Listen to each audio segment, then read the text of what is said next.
حدیث نمبر 2962 حضرت ابن عمر رضی اللہ تعالی عنہما سے مروی ہے، فرماتے ہیں حضرت عمر فاروق رضی اللہ تعالی عنہ نے حجر اسود کو بوسہ دیا اور فرمایا، سنو، اللہ کی قسم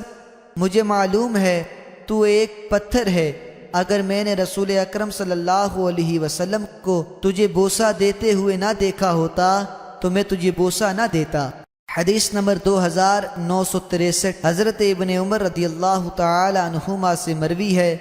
فرماتے ہیں حضرت عمر فاروق رضی اللہ تعالی عنہ نے حجر اسود کو بوسہ دیا اور فرمایا، میں تجھے بوسہ دیتا ہوں اور میں جانتا ہوں کہ تو پتھر ہے،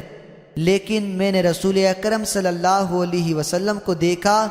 کہ آپ نے تجھے بوسہ دیا۔ حدیث نمبر 2964 حضرت عبداللہ بن سرجس رضی اللہ تعالی عنہ فرماتے ہیں، میں نے اصلع یعنی حضرت عمر فاروق رضی اللہ تعالی عنہ کو دیکھا کہ آپ حجر اسود کو بوسہ دے رہے تھے اور فرماتے تھے، اللہ کی قسم میں تجھے بوسہ دے رہا ہوں اور میں جانتا ہوں کہ تو ایک پتھر ہے اور تو نقصان دے سکتا ہے نہ نفع، اور اگر میں نے رسول اکرم صلی اللہ علیہ وسلم کو تجھے بوسہ دیتے ہوئے نہ دیکھا ہوتا تو میں تجھے بوسہ نہ دیتا۔